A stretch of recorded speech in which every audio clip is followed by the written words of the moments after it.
Bienvenue à toutes, bienvenue à tous. Je suis ravi de vous retrouver pour un nouveau rendez-vous des chansons de ma vie sur Radio J. Et je suis d'autant plus ravi qu'aujourd'hui, je n'ai pas eu de longs efforts de préparation pour définir mon invité, car il se définit lui-même comme Indocile Heureux, le titre de son dernier album. Benabar, bonjour et bienvenue sur Radio J. Alors, première question, on vous la pose certainement un milliard de fois, on vous l'a déjà posé un milliard de fois. Bruno, pourquoi Benabar ? Benabar, c'est en fait Barnabé en verlan. Quand j'ai commencé à chanter, c'était en duo avec un camarade. Et puis je voulais qu'on ait des noms de clowns, donc Patchol et Barnabé. Et comme il parlait verlan, il m'a baptisé Benabar et c'est resté. Bon, je peux vous appeler Bruno durant... Ah oui, j'aime autant. Oui. Bruno, vous qualifiez d'infréquentable en 2008, oui. Indocile Heureux sur ce nouvel album. Vous ne faites pas de cadeaux, hein, vous, dans vos qualificatifs. Mais c'est vrai, je suis pas trop complaisant avec moi-même. Alors j'essaye d'être un peu indulgent avec l'âge quand même, de m'apprécier plus qu'avant. Mais je crois que c'est important de pas être complaisant, c'est de connaître ses qualités, mais aussi ses défauts. C'est essayer de se voir un peu lucidement pour corriger quelque chose, faut encore l'admettre, quoi. Indocile Heureux, quelle différence vous faites entre un rebelle et un indocile ?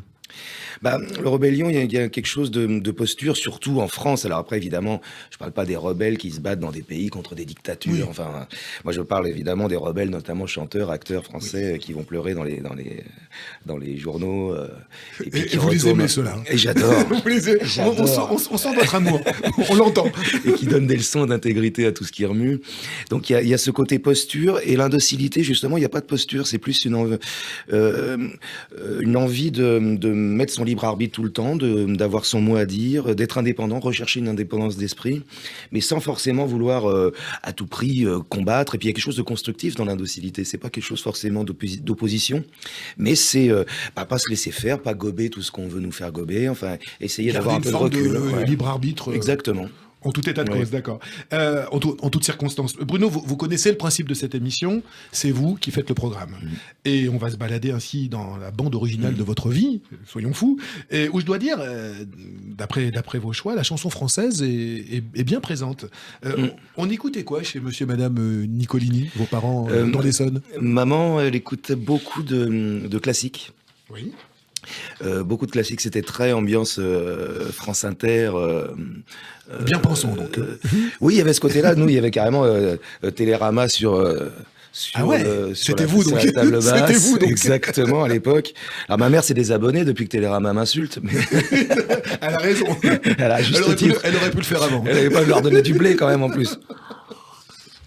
Et France Inter, et puis pas mal de classiques, ouais, ma mère. Et puis mon père, beaucoup de chansons quand on partait en vacances.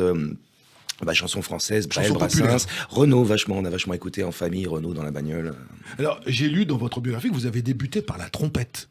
Ouais. C'est bizarre, ça ? C'était vraiment une ambition de gamin. Un côté clown ? Je pense. Et puis le côté, c'est vrai que la trompette, c'est clinquant, c'est doré, ça se voit, ça s'entend, évidemment. Vous aviez quel âge ? J'ai voulu en faire à partir de 4 ans, mais c'était vraiment une obsession. Ils ont dû être contents, les voisins. Oui, heureusement, on était dans un pavillon, donc mais mes parents et mes frangins, oui, en ont beaucoup souffert. Mais c'était vraiment une volonté qui m'a jamais quitté, d'ailleurs, la trompette. Je sais pas pourquoi. Aller savoir ce qui se passe dans l'esprit d'un gamin quand il choisit un instrument, c'est toujours. La piste aux étoiles. Il y a sûrement de ça. Il y a le clown. Et puis c'est un instrument magnifique. Et encore aujourd'hui, j'emploie des cuivres. J'adore ça. Quoi.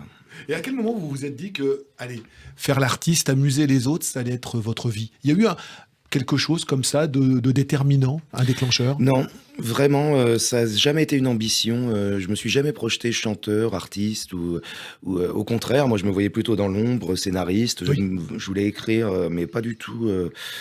Au contraire, ça a jamais été. D'ailleurs, ça a sûrement aidé un peu à ma carrière, c'est que je me suis jamais projeté. Des fois, se projeter, ça peut compliquer les choses. Oui. On se voit déjà arriver, ce qui est une absurdité, en se disant, moi, je veux pas faire ci, je veux pas faire ça. Il faut pas se poser ces questions-là quand on commence. Faut faire et puis avancer.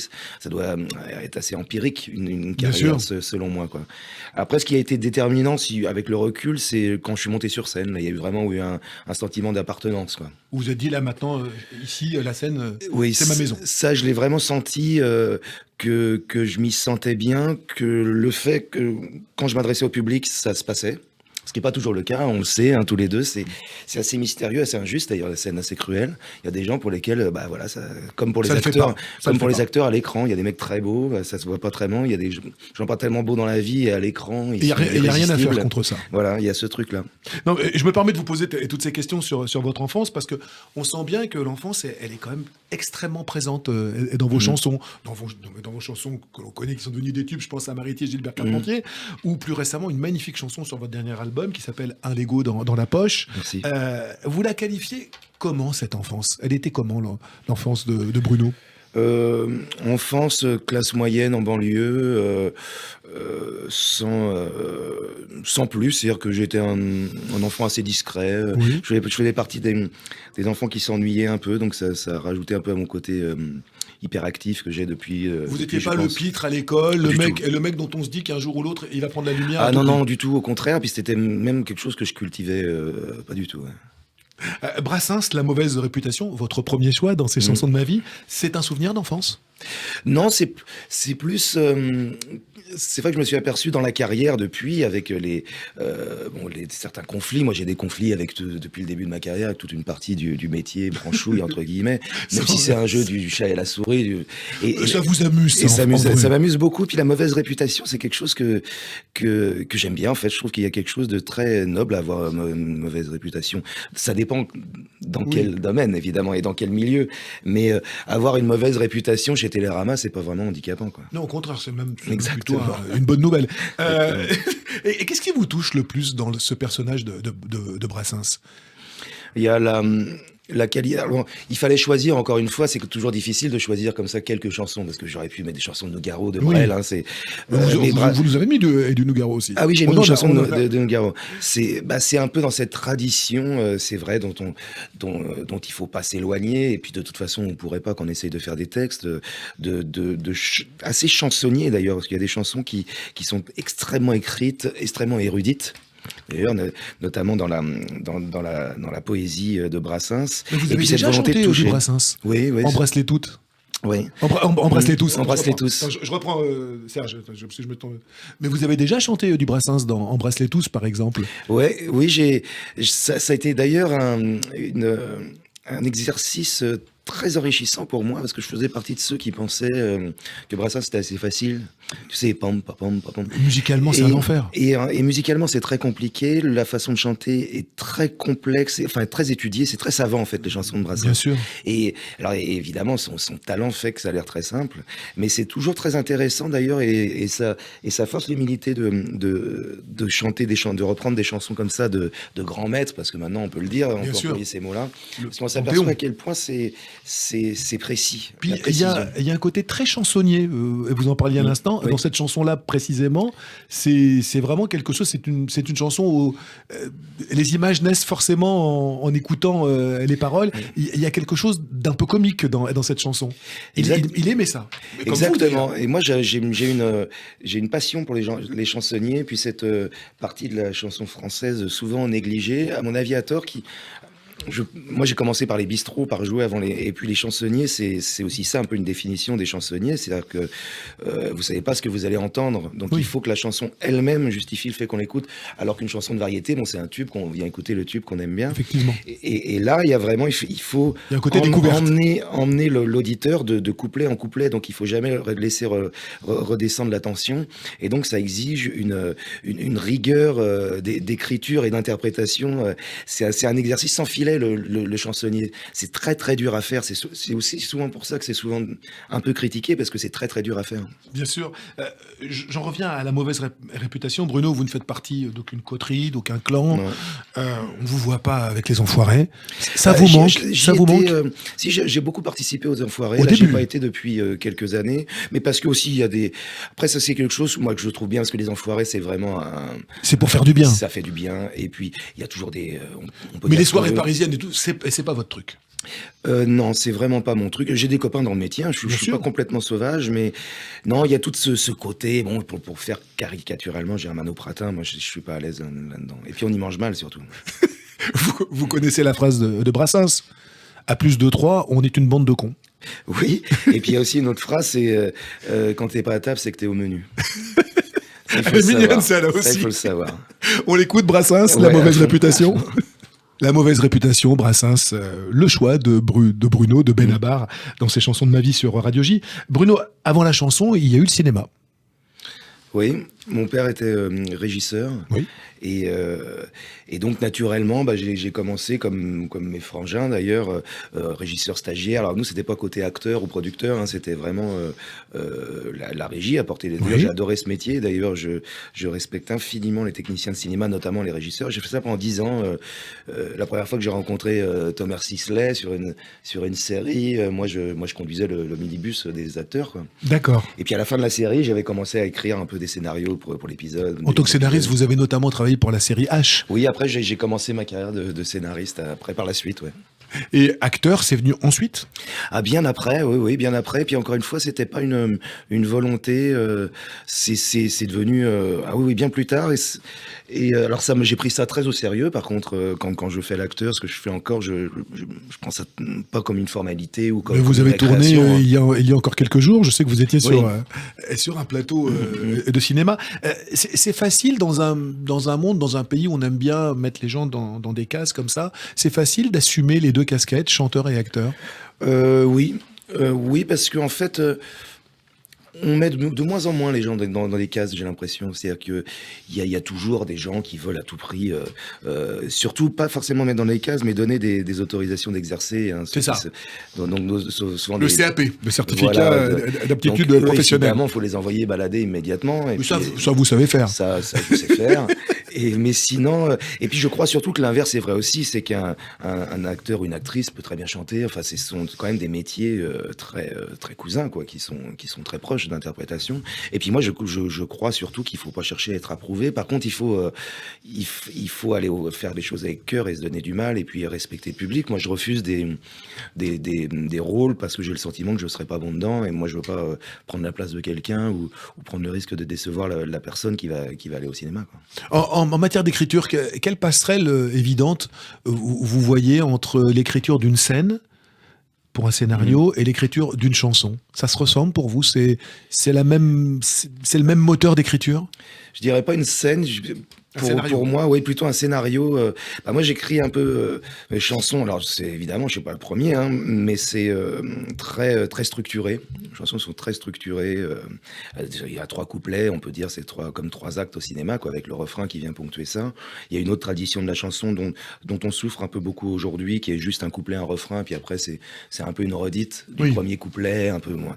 Voilà, et pourquoi pas, c'est un style qui est très qui se défend, mais moi je trouve ça trop pauvre au niveau du texte. Il y a un peu comme s'il y avait le deuxième couplet, le troisième couplet n'existait pas. Et moi j'adore ce truc-là quand il y a une nouvelle couche ou une nouvelle idée dans le deuxième couplet. Enfin, quand il y a encore des choses à raconter. Une nouvelle indication. Là sur votre dernier album, je crois que c'est la première fois, vous avez écrit à 4 mains certaines de vos chansons avec un auteur qui s'appelle Pierre-Yves Lebert. Ouais.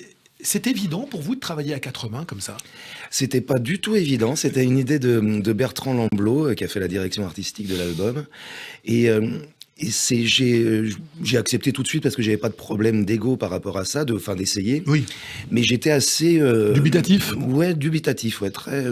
Mais en me disant pourquoi pas. Et puis il se trouve que ça a été une rencontre avec Pierre-Yves surtout, parce qu'il y a quelque chose de, surtout quand on écrit ses textes comme moi depuis 25 ans, il y a quelque chose de très intime dans l'écriture, hein. Vous le savez aussi, il y a quelque chose de très, un rapport très intime, très proche. Il y a, presque un peu névrotique aussi.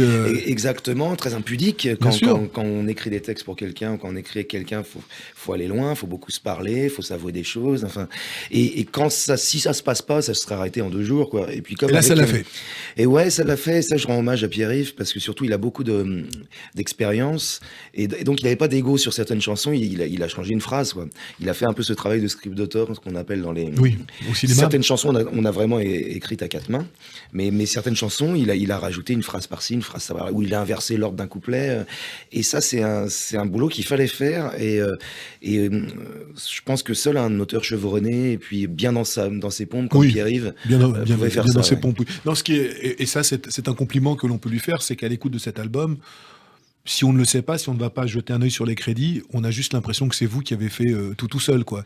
Ouais. Et ça, c'est le plus beau compliment que l'on puisse lui Exactement. faire. Et c'est vraiment un compliment. Et en effet, j'étais impressionné qu'il puisse faire ça avec autant de dextérité Et d'humilité. et d'humilité. Ouais. Alors, en matière de cinéma, il y a quelqu'un qui l'a chanté comme personne, le cinéma, c'est Claude Nougaro, et dans ses chansons de ma vie, vous avez choisi de réécouter Le Coq et la Pendule. Bon, un superbe texte de Claude Nougaro sur une musique de Maurice Vander. D'ailleurs, cette chanson, je crois qu'elle est entièrement dédiée à Maurice Vander. Le Coq du Poitou, c'est lui. Il vivait dans le Poitou. Oui, j'avais lu cette histoire. Oui, c'est dans son salon, je sais pas quoi. Et la pendule, bah, c'est son épouse qui était suisse. Donc en fait, c'est une chanson dédiée vous me l'apprenez, ça. à Maurice Vander et à son épouse. Pourquoi ce choix et pourquoi cette chanson? Alors déjà, j'ai une passion, comme beaucoup, pour Nougaro. Oui. C'est vertigineux son répertoire, on le découvre. Il est rarement cité un peu dans le peloton de tête des grandes figures, à tort, parce que il a largement sa place entre Brassens et Brel, mais et puis cette intelligence, notamment cette chanson qui est pour moi vraiment un monument. Cette chanson pour moi c'est une cathédrale. C'est à la fois intelligent, fantaisiste, plein d'affection, émouvant. Plein d'affection. Oui, pour ce plein personnage. d'affection. La musique colle parfaitement aux paroles. C'est un peu les chansons parfaites à mes yeux, avec un pitch complètement cinglé. Le coq qui finit, qui est bouffé à la fin. Enfin, il y a un truc à la fois cruel. C'est Tendre et cruel une en même chanson temps. étonnante, quoi. C'est une chanson étonnante, vraiment, littéralement. Et là, pour le coup, chaque morceau de couplet apporte un nouveau truc toujours inattendu et toujours d'une profondeur inouïe, comme s'il n'arrête pas de creuser. C'est une chanson, moi, qui est vraiment un modèle pour moi. Et c'est une chanson qui est aussi rentrée dans les manuels scolaires aujourd'hui.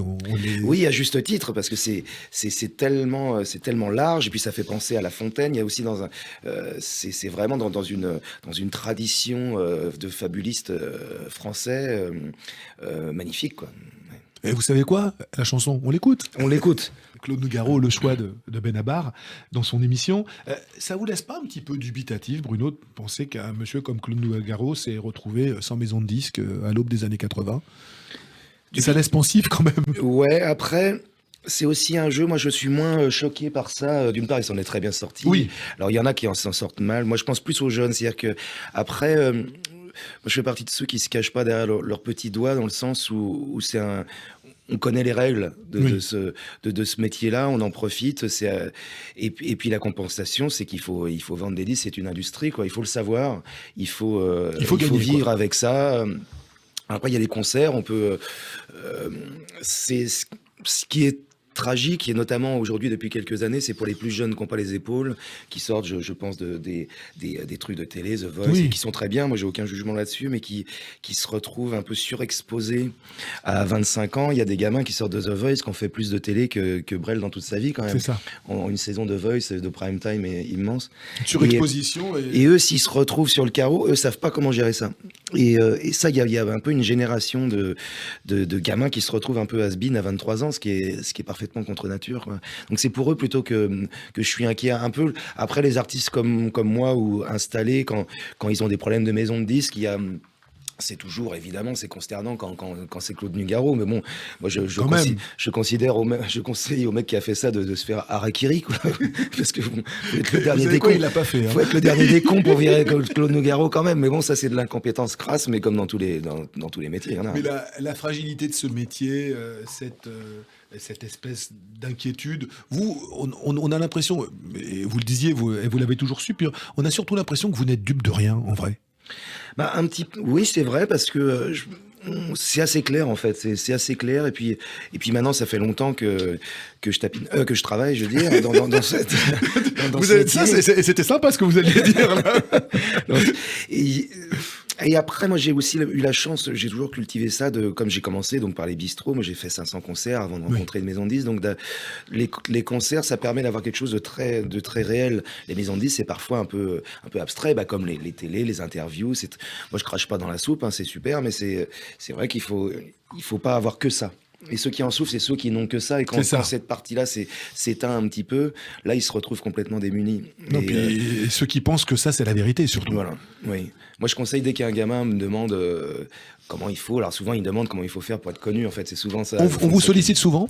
Pas souvent, mais ça m'arrive parfois. Et donc souvent, moi, je leur demande de préciser déjà leur question. Oui. Est-ce que c'est être connu, gagner de l'oseille ou faire des belles chansons? C'est pas la même question. C'est pas la même. Et puis moi, je leur conseille à chaque fois de faire de la scène. Mais même de la scène, y compris devant 3 copains. C'est ça, de monter. Devant le lycée, quoi. C'est-à-dire que, mais de jouer, quoi. Et vous connaissez cette phrase de Jacques Brel à qui Henri Tachant venait demander conseil au Québec. Il vivait là-bas. Il lui dit tu veux chanter? Chante. Exactement. Et le mec le regarde, non mais chante. Et il a sommé le mec de monter sur une table et de chanter le soir même. Exactement. Et c'est, je crois que c'est ça. En fait. Oui, c'est la seule. Et puis c'est vrai que c'est simpliste, mais c'est tellement réel. C'est le principe, quoi. C'est qu'un sculpteur, ça doit sculpter, un chanteur, ça chante. Enfin, il y a pas grand-chose d'autre à dire. Le reste, c'est un peu du bavardage.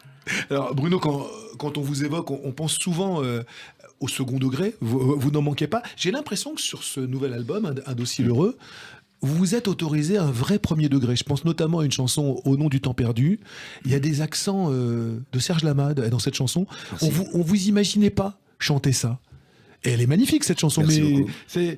qu'est-ce qui a fait que vous avez osé un petit peu, voilà, et vous départir du nez rouge? Oui, ça je le dois vraiment à Bertrand Lamblot. Le réalisateur de votre album? Directeur artistique avec D'accord. Johan Dalgarde, réalisateur, et puis Bertrand qui a fait des milliards de trucs, notamment avec Johnny dernièrement, etc. Enfin dernièrement, à la fin de la carrière de Johnny.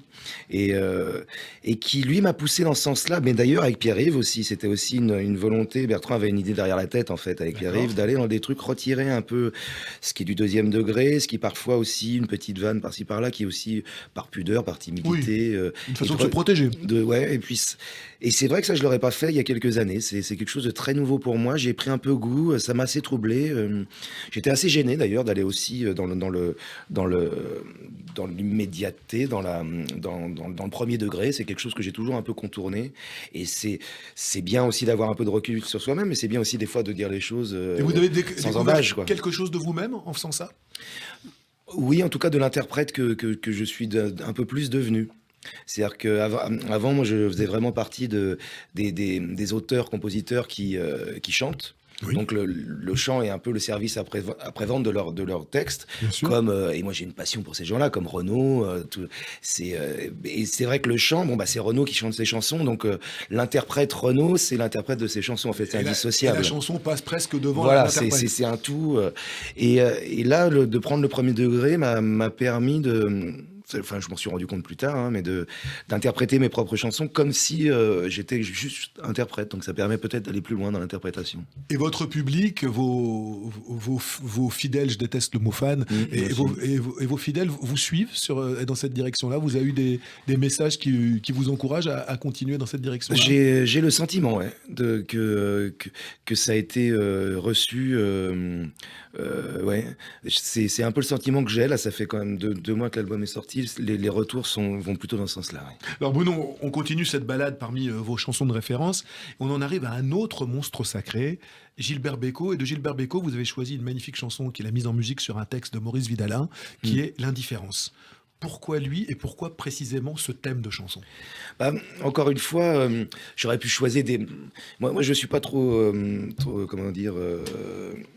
je suis assez éclectique. Enfin, non, je suis pas éclectique. D'ailleurs, je suis très chanson française. Oui, mais par contre, il y a plein de gens. Il y a plein de gens que j'adore. Donc, j'ai choisi Bécaud. J'aurais pu en choisir plein d'autres, de chanteurs. Mais c'est vrai que Bécaud, c'est quelqu'un que j'ai découvert tardivement. Oui. J'avais fait l'impasse, comme beaucoup de gens de ma génération, d'ailleurs. Pour cause, les médias ne le jouent pas vraiment beaucoup. Voilà, alors il y a je sais pas, ça restera à déterminer d'ailleurs pourquoi on est tous un peu passés à côté de Bécaud. Moi j'ai découvert ça tardivement, mais vraiment tardivement, vers 30, 35 ans, et j'étais déjà chanteur en fait. Oui. Donc j'ai découvert un peu avec ça aussi, et en plus moi je suis moins pianiste que lui, mais tout son personnage inouï, la puissance qu'il avait sur scène, L'énergie. l'énergie, la qualité des chansons, le côté très même moderne qu'il y avait à l'époque, évidemment, qui est maintenant un peu daté, mais à l'époque, c'était très, très moderne, ce qui faisait Oui. beaucoup de jazz, des sonorités anglo-saxonnes. Il a fait pas mal de trucs en anglais, d'ailleurs. Bien sûr, et il a triomphé de l'autre côté de l'Atlantique. Oui, c'est ça. Ils Ouais. sont pas nombreux les chanteurs à avoir été chantés Exactement, par Frank ouais. Sinatra. Exactement. Let It Be Me, et Je t'appartiens, Ouais. Elvis Presley, Frank Sinatra. Oui, quand même, c'est pas mal. C'est pas rien. Et ce personnage aussi étonnant, assez mal compris, je crois, qui a peut-être souffert d'un caractère, mais qui était aussi mélangé avec celui de la Noé, d'après ce que Oui, m'a raconté je pense que mon copain les Pierre deux Grosse, ensemble. qui connaissait bien, Oui. et qui est un ami très proche. Et, et voilà, donc il y a aussi un peu Un de super bel culpabilité. auteur, Pierre Magnifique, Gross. Magnifique auteur. Et puis il y a un peu de culpabilité en fait par rapport à Beko. Quand je suis tombé dessus, je me suis senti un peu con. Je me suis dit, bah moi aussi, je me laisse un peu justement faire par l'air ambiant, quoi. Donc on m'a pas tellement parlé de Beko, donc en fait j'ai un peu fait l'impasse sur Beko et j'ai fait quelque chose que j'adore, qui sont ce qu'on peut faire maintenant d'ailleurs avec les plateformes, les verticales comme on dit en vin. C'est-à-dire qu'on écoute tout. C'est-à-dire que je passe une semaine et j'écoute tout Beko. Et donc on trouve, alors il y a les grands tubes, mais il faut les passer rapidement, on les connaît. Et puis après toutes les chansons d'album, toutes les petites chansons, des chansons ratées, et on embrasse un peu tout le répertoire. Et ça, quand on aime bien les chansons, on est dans un espèce de jacuzzi de Gilbert Bécaud pendant une semaine. C'est délicieux. Et qu'est-ce qui fait, selon vous, qu'un artiste dure et qu'un artiste comme Gilbert Bécaud, donc qui a vraiment marqué les années 50, 60, 70, à l'aube des années 80 et encore plus 90, puisqu'il nous a quittés dans les années 90, disparaît, que les médias le boudent d'un coup d'un seul. C'est quoi le truc Alors, c'est une question qui me taraude. Il y a peut-être une façon aussi de gérer l'héritage, qui est plus ou moins bien fait. C'est clair. Ça, je incrimine personne, hein, je suis pas au courant, mais c'est sûr que ça doit être plus ou moins bien fait, j'imagine. Bien sûr. Qui permet un peu à des plus jeunes de redécouvrir, etc. Ce qui a été fait avec Jodassin, avec plein de gens comme ça. Et puis, sinon, il y a un peu un côté mystérieux, oui, c'est vrai. Il y a un côté mystérieux. Ça passe un peu à l'as, mais ça veut pas dire que ça va pas revenir. Je pense que quand on a une œuvre aussi considérable, quand on a composé des chansons aussi énormes, à un moment ou à un autre, on en parle. La preuve, vous nous en parlez ce matin. Oui. L'indifférence de Gilbert Bécaud, on l'écoute. Bécaud, l'indifférence, votre choix, Bruno, dans ces chansons de ma vie. Alors, on va changer de style, de continent, pour aller du côté de Los Angeles, écouter l'une des voix les plus roots, les plus génialement éraillées. Génialement éraillées, non. Je reprends. Bruno, on va changer de style, de continent, pour aller du côté de Los Angeles, écouter l'une des voix les plus roots, les plus génialement éraillées de toute l'histoire du blues. C'est la voix de Monsieur Tom Waits et In the Neighborhood que vous avez choisi de nous faire écouter. Pourquoi lui ? Tom Waits, ça m'a vraiment accompagné, ça m'accompagne encore. Ça a été une révélation adolescente. Tom Waits, je m'en souviens, je devais avoir 13-14 ans. Ça a été une révélation. C'est mon grand frère qui m'avait fait écouter ça. Et la voix, le choix aussi des compositions, qui sont toujours très quelque chose de folklorique.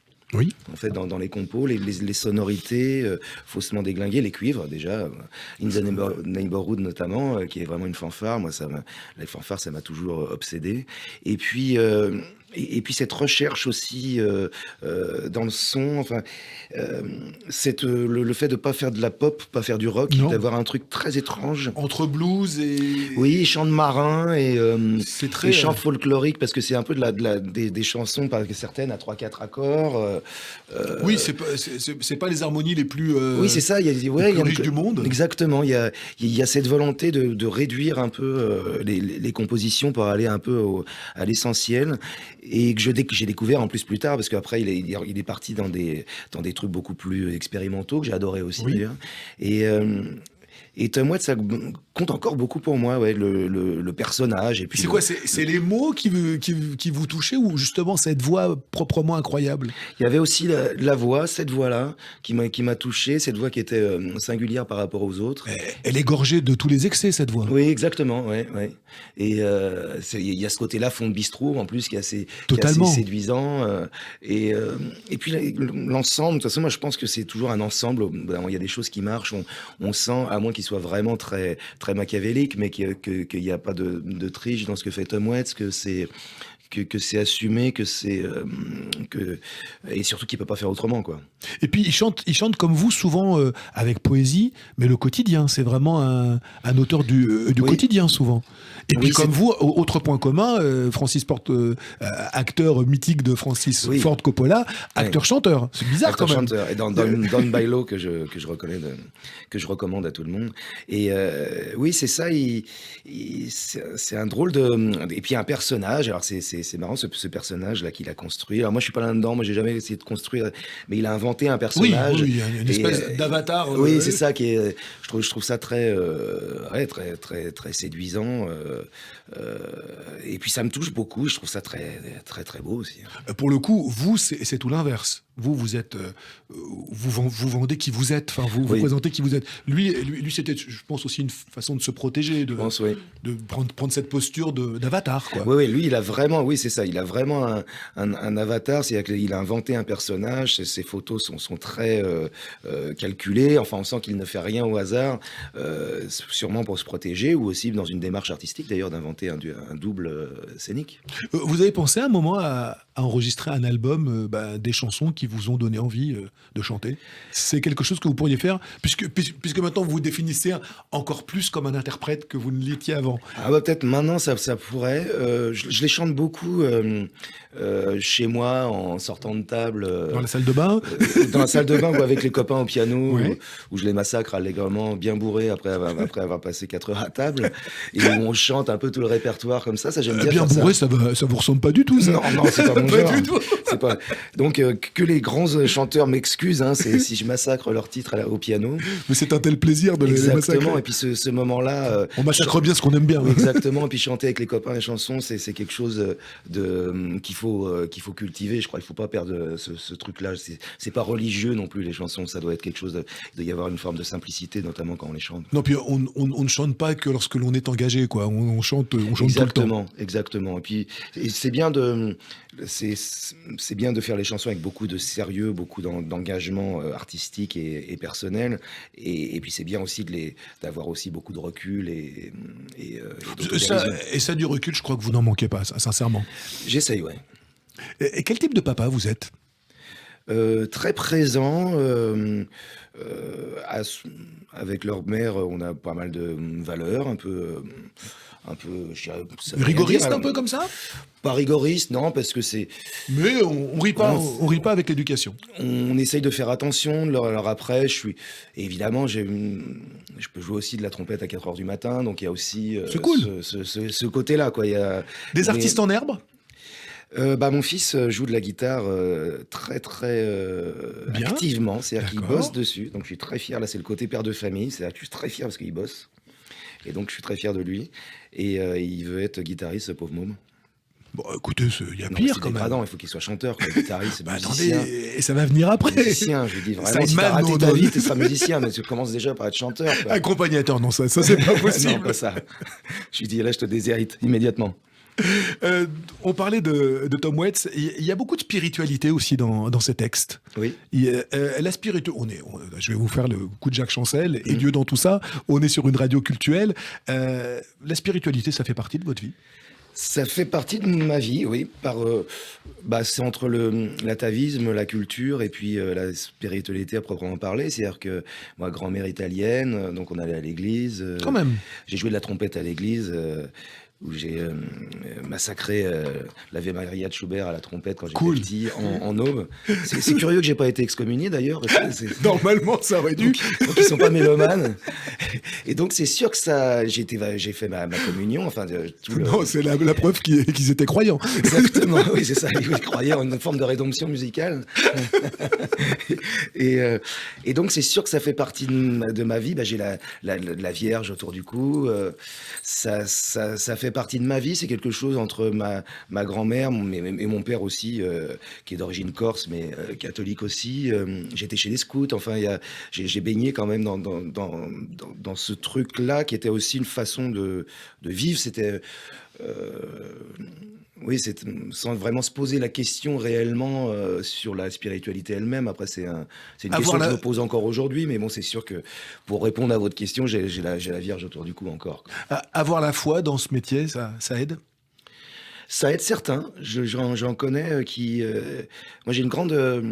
Moi, j'ai pas la foi à proprement parler. J'ai une grande admiration pour ceux qui ont la foi. Je trouve ça très, évidemment respectable, mais au-delà de respectable, je trouve ça très étonnant comme profil. Les gens qui ont la foi. J'en connais. J'ai des amis très proches qui ont la foi réellement. Et Ça vous intrigue? ça m'intrigue, voilà, c'est ça. Je trouve ça très étonnant, très beau, évidemment, avec un peu aussi d'envie. Des fois, on aimerait bien faire partie de cela. Et puis, bon, bah, c'est pas forcément interdit. Le concert n'est pas terminé. On a le temps encore un On petit a le peu. temps, voilà. Nous, on va aller faire nous, on va aller faire un petit tour dans le quartier de Tom Waits, In the Ouais. Neighborhood. Ah, yes. Votre choix, Bruno, on l'écoute. Bruno, j'imagine que comme beaucoup d'artistes, la scène vous manque cruellement aujourd'hui. Oui, ouais, beaucoup, bah oui, c'est un vide hein, pour chacun d'entre nous. Alors après, moi, je relativise, je fais partie des privilégiés. Je pense surtout aux petites salles, aux moyennes salles, les tourneurs qui, eux, vont vraiment se retrouver Oui. sur le carreau. Mais je pense aussi aux restaurateurs, enfin, aux salles de sport, enfin, à tout le monde. Pour moi, j'ai détesté ce discours-là, les acteurs de la culture, là. C'est un terme que je trouve complètement déplacé. Ce qui compte, c'est pas forcément les filières elles-mêmes, c'est plutôt les plus fragiles, Bien quelle sûr. que soit la filière, que ce soit dans la restauration, l'hôtellerie, la musique, le cinéma, enfin tout ce qu'on veut, quoi. Mais de catégoriser ça en fonction de la culture, de machin, ça m'a beaucoup déplu. J'ai pas fait le Notre président a invité les artistes à se réinventer. Ça vous a Oui. inspiré quoi? Bah, c'est-à-dire, c'est un peu une phrase creuse parce que c'est un peu le principe même du truc de se réinventer, quoi. Mais j'ai pas mis aussi ceux qui se sont plaints en disant oui, si, je suis essentiel. Vous savez, les cimetières sont remplis de personnes essentielles. Clémenceau. Mm. C'était une Bah citation oui. de Clémenceau. Vous envisageriez votre vie sans scène? Ah non. C'est vraiment quelque chose d'organique chez vous, ça fait partie de... Bah, j'ai commencé par, mais même la musique, c'est-à-dire que, d'ailleurs, c'est une période qui me bouscule, mais qui m'apporte des choses, je le sais, de ne pas être parti directement en tournée, ce que j'aurais fait. Oui. Bah, d'ailleurs, là, j'étais en tournée quand le premier confinement est arrivé. D'ailleurs, une tournée entre deux tournées, d'ailleurs. Même Oui. entre deux tournées, j'arrive à trouver le moyen de faire des tournées. Donc et ça s'est arrêté. Là, la tournée n'est pas directement après l'album. Ça m'a beaucoup bousculé. Ça m'a permis obligé d'ailleurs à me réinventer pour aller dans le sens de notre président. Vous voyez? Non, j'essaie de tout faire pour pas avoir un redressement fiscal. Tu vois. Vous y venez. C'est ça. Quand même, faut savoir flatter les puissants. Faut faire quoi. gaffe, faut faire Ouais. gaffe. Et surtout qu'il écoute. Hein. C'est ça. Et donc, ça m'oblige à voir la chose différemment. Mais ça m'a beaucoup bousculé parce que pour moi, évidemment, la scène, c'est la cause, la conséquence. Faire un disque, pour moi, sans aller sur scène, presque ça n'a pas de sens, en fait. C'est ça, c'est le prolongement. Et puis je l'ai jamais fait, donc ça c'est jamais. Pour moi, c'est quelque chose d'assez abstrait. Et là, c'est la première fois que ça arrive en vrai. Et donc, ça m'oblige à le voir et puis à réinventer un peu ma démarche artistique. Et c'est bien d'ailleurs il faut essayer de trouver du bien dans tous les moments Bien difficiles, sûr, quoi. positif. Et à 50 ballets, à 9 albums, de voir son activité artistique aussi différemment, je trouve ça assez. Enfin, c'est à moi de le vivre et d'essayer d'en tirer quelque chose de constructif. Vous avez pensé au live, je reprends, putain, je bégaye, j'ai pas dormi. Vous avez pensé au live stream, le côté dans ma salle à manger avec le piano J'y ai pensé, j'en ai fait 2-3 de Facebook Live là, Oui. pendant le confinement. Mais Et gratuitement, très peu- c'est quelque ouais. chose que vous Et puis offriez. vraiment un truc plutôt les apéros avec. Voilà. C'est assez sympathique d'ailleurs. Je m'en méfiais beaucoup. Puis je trouve qu'il y a beaucoup qu'on a beaucoup abusé, donc à un moment on n'en pouvait plus. Mais le côté concert payant devant son écran. Pourquoi pas? C'est-à-dire que moi je crois que de toute façon, contrairement à ce que disent quelques petites vedettes blessées narcissiquement, l'art, la culture se réinvente de toute façon, quoi. C'est-à-dire que même dans des dictatures, il y a de la culture. Bien sûr. Donc C'est ce qui sauve généralement. Bah exactement, quelles que soient les consignes sanitaires ou autres. Et donc s'il faut faire des live streams, on fera des live streams en fait. Mais moi, c'est vrai que si je peux l'éviter, je le ferai le plus possible. Vous n'avez pas peur que les live streams, je parle pas de la générosité de quelqu'un qui partage avec ses fidèles sur Internet. Moi, je parle du business où on a fait payer des gens pour voir des artistes sur un écran. Vous n'avez pas peur qu'à terme, ça tue le spectacle vivant? Je crois pas, parce que je crois que rien ne tue le spectacle vivant. C'est-à-dire que rien ne tue le moment où quelqu'un vient avec sa gratte chanter une chanson à quelqu'un. C'est parce que le spectacle vivant, c'est quand même ça, hein, c'est même devant une seule personne, c'est du spectacle vivant en fait. Certes, mais regardez, il y a de plus en plus, là je me fais l'avocat du diable, il y a de plus en plus de gens qui ont des amis, qui sont des amis Facebook, il y a de plus en plus de gens qui vous disent j'ai parlé avec machin quand ils lui ont juste envoyé un message. Vous n'avez pas peur que de plus en plus de gens, par facilité, par paresse, par souci d'économie, pour ne pas payer une babysitter, pour ne pas payer un restaurant, restent chez eux et payent la moitié du prix d'une place de concert pour voir le concert chez eux dans leur lit? Je pense pas, franchement non. Moi, de toute façon, je fais partie de ceux qui n'ont pas du tout peur de la technologie. Je pense vraiment qu'il faut s'en méfier, évidemment. Faut la cadrer, faut la surveiller de très près.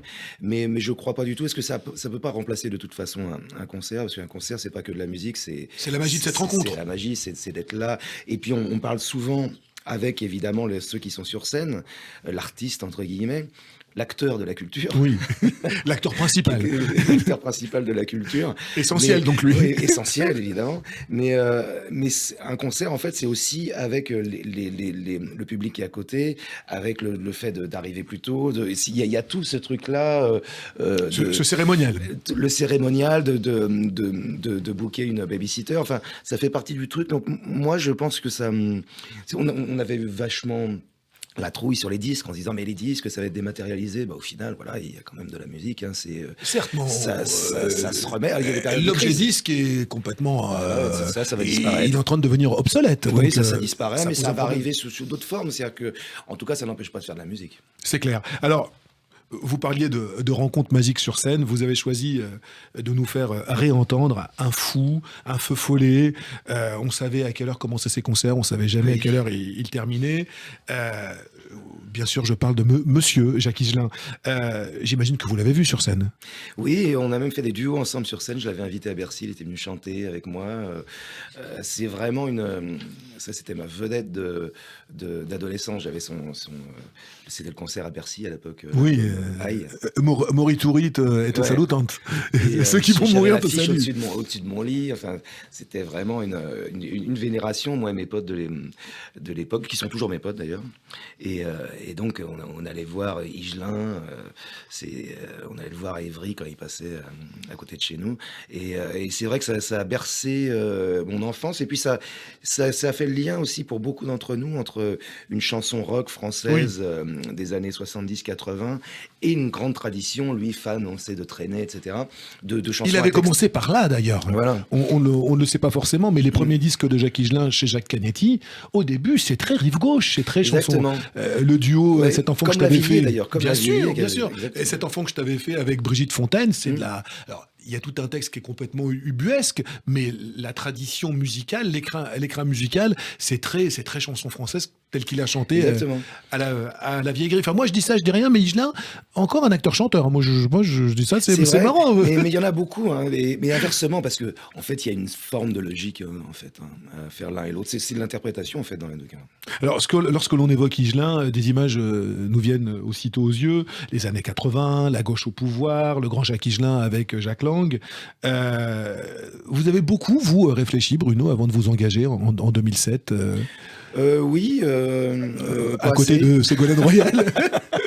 Parce que Jacques Higelin, lui, il y est allé carrément dans les années 80. D'ailleurs, il y avait Higelin à l'époque. Moi, j'ai participé ton fil de la première heure. Oui,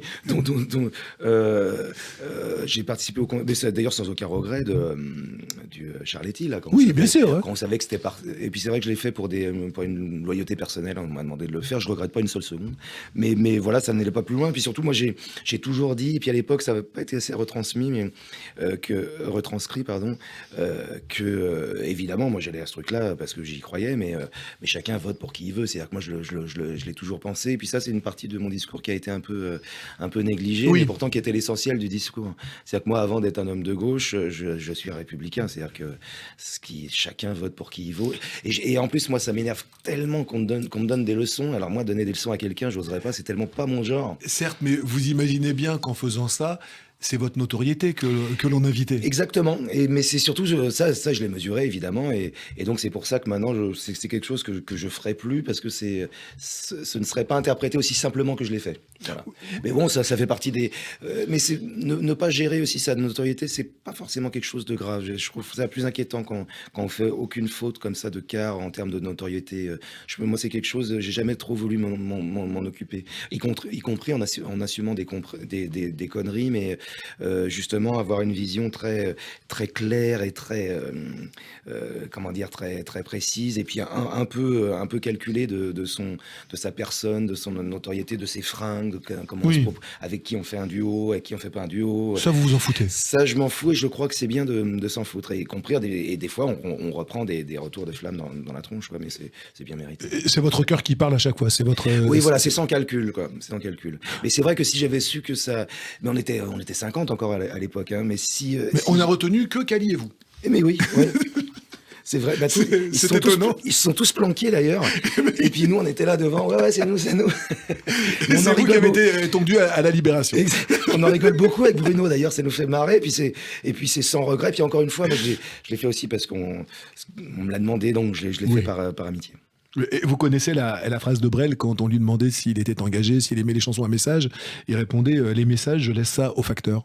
Exactement, il a bien raison. Alors, chez Higelin, vous avez choisi de nous faire réécouter Champagne. Et pourquoi cette chanson-là, précisément? Pour les bulles? Pour la joie de vivre? Pour la... c'est marrant parce qu'on parlait du coq et la pendule aussi, ce texte.